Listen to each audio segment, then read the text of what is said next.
Hello भाइयों, welcome back to the UFC दोस्त YouTube channel. कल यूएफसी 290 खत्म हो गया और यूएफसी 290 की फाइट्स के जो रिजल्ट्स आए हैं उसका आफ्टर मैथ काफ़ी ज़्यादा इंटरेस्टिंग है।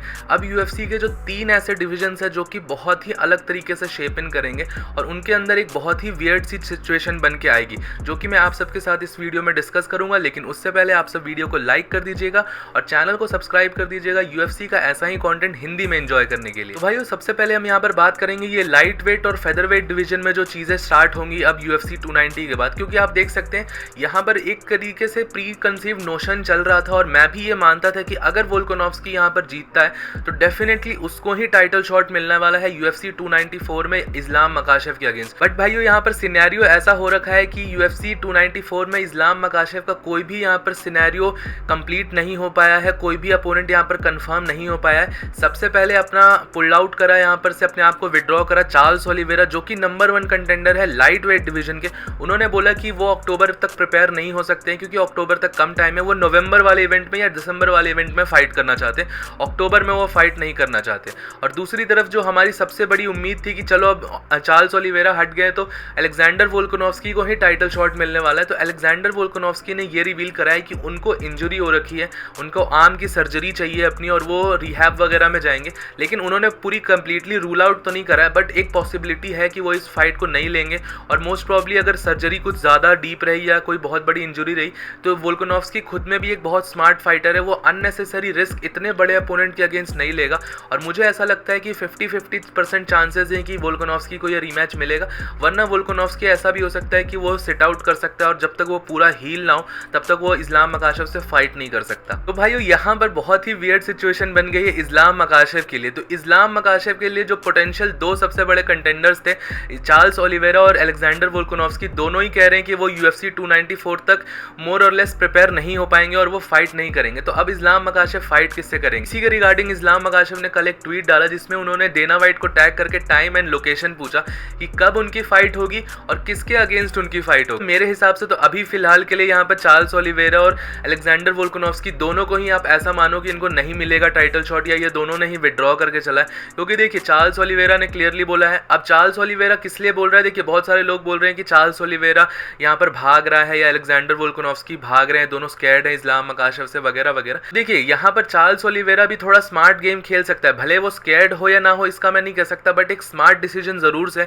वो वापस से अबू धाबी में क्यों फाइट करेगा इस्लाम मकाशेव को, जब उसको पता है कि वहाँ पर काफी सिग्निफिकेंट एडवांटेज है। इस्लाम मकाशेव स्टाइलिस्टिकली भी अच्छा मैचअप नहीं है चार्ल्स ओलिवेरा के लिए, तो वो और ज्यादा से ज्यादा अपने लिए एडवांटेज खोजेगा, अपने लिए कोई प्रेफर्ड ग्राउंड, अपना होम ग्राउंड एडवांटेज चाहेगा। तो चार्ल्स ओलिवेरा डेफिनेटली यहाँ पर थोड़ा स्मार्ट खेल रहा है और अलेक्जेंडर वोल्कानोव्स्की अननेसेसरी रिस्क नहीं ले सकता है क्योंकि सिर्फ 90 डेज का यहाँ पर टाइम, 90-100 डेज का टाइम बचा हुआ है UFC 294 में और उसके अंदर फिर उसको सर्जरी करवानी है, उससे हील होना है और फिर इस्लाम मकाशेव के लिए एक बड़ा फाइट कैंप भी करना है।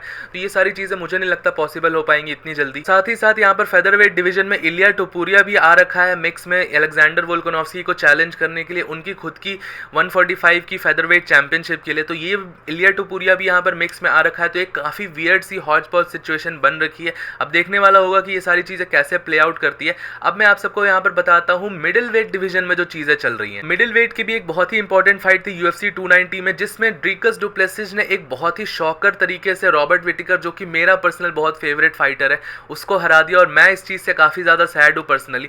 तो ड्रीकस डु प्लेसिस ने लेकिन बहुत अच्छा परफॉर्मेंस दिखाया, रॉबर्ट विटेकर को यहाँ पर हराना बहुत बड़ा एक्कोलेट है और अब यहाँ पर ये चीजें श्योर हो चुकी हैं कि सितंबर में उसको टाइटल शॉट मिलेगा इजराइल अडेसानिया के लिए। लेकिन आप एक चीज और देख सकते हैं, इजराइल अडेसानिया के टाइटल शॉट के बारे में ड्रीकस डु प्लेसिस को पूछा गया कि ड्रीकस डु प्लेसिस क्या ये फाइट लेगा सितंबर में, तो उसके बारे में उसने कुछ क्लियर आंसर नहीं बोला। उसने बोला कि ये अपनी टीम से बात करेगा, उसके बाद डिस्कस करेगा, क्योंकि सितंबर में तो और कम टाइम है।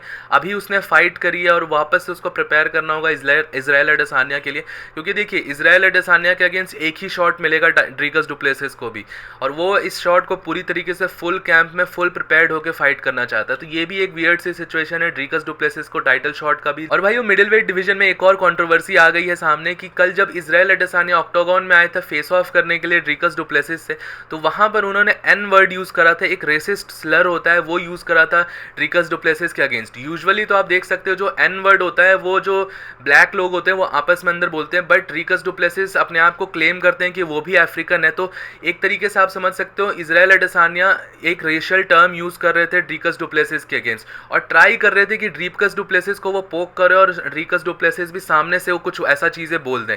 तो भाइयों देखिए, मैं यहाँ पर पर्सनली कोई कंप्लेन नहीं कर रहा हूँ या ये नहीं कह रहा हूँ कि हाँ इजराइल एडेसानिया को कैंसिल करो। मैं पर्सनली कैंसिल कल्चर में बिल्कुल बिलीव नहीं करता हूँ, लेकिन अगर यहाँ पर ये चीज़ें डाली जा रही हैं और डेना वाइट भी कह रहा है कि उसको इस चीज़ से कोई फ़र्क नहीं पड़ रहा, कोई किसी को रेशियल टर्म्स में बोल रहा है, तो अगर फ्यूचर में जाके ड्रीकस डुप्लेसिस कुछ इजराइल एडेसानिया को रेशियली बोलता है या उनके रेस के ऊपर उनको बोलता है, तब भी कोई प्रॉब्लम नहीं होनी चाहिए किसी को भी, क्योंकि रेस को यहाँ पर स्टार्टिंग में लेकर आ रहा है इजराइल एडेसानिया। ड्रीकस डुप्लेसिस ने बस इतना बोला था कि वो एक फर्स्ट अमेरिकन चैंपियन बनना चाहता है, उसमें उन्होंने कभी भी डिसरिस्पेक्ट नहीं करा इजराइल एडेसानिया को। और मुझे एक और चीज समझ नहीं आती, इजराइल एडेसानिया, कमारू उस्मान, ये अपने आप को नाइजीरियंस और अफ्रीकन कैसे बोलते हैं?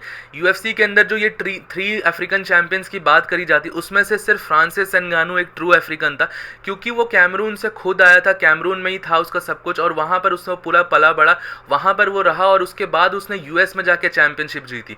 इजराइल एडेसानिया और कमारू उस्मान बहुत बचपन में ही निकल के आ गए थे अफ्रीका से और अपनी अपनी कंट्रीज यूएसए और न्यूजीलैंड में शिफ्ट हो चुके थे। सब कुछ इन्होंने यूएसए से करा, न्यूजीलैंड से करा, वहां की सिटीजनशिप लेते हैं, लेकिन बस क्लाउड लेने के टाइम पे ये अपने आप को अफ्रीकन दिखाते हैं।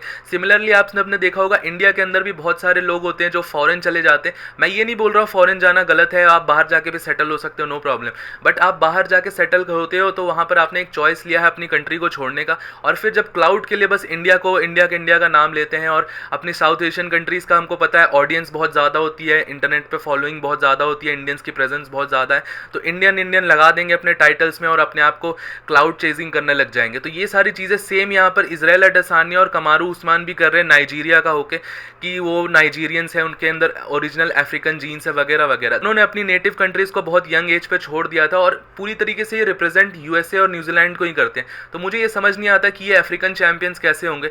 अगर ड्रीकस डुप्लेसिस यहाँ पे चैंपियन बनता है तो वो एक रियल अफ्रीकन चैंपियन बनेगा। बाकी भाइयों ये था मेरा ओपिनियन, आप सब इससे अग्री भी कर सकते हो, डिसएग्री भी कर सकते हो, लेकिन अपना ओपिनियन नीचे कमेंट सेक्शन में आप सब इस बारे में जरूर बताइएगा। ये जो रेशियल टर्म यूज करा है इजराइल एडेसानिया ने ड्रीकस डुप्लेसिस के अगेंस्ट, क्या ड्रीकस डुप्लेसिस कुछ इसका रिप्लाई करेगा?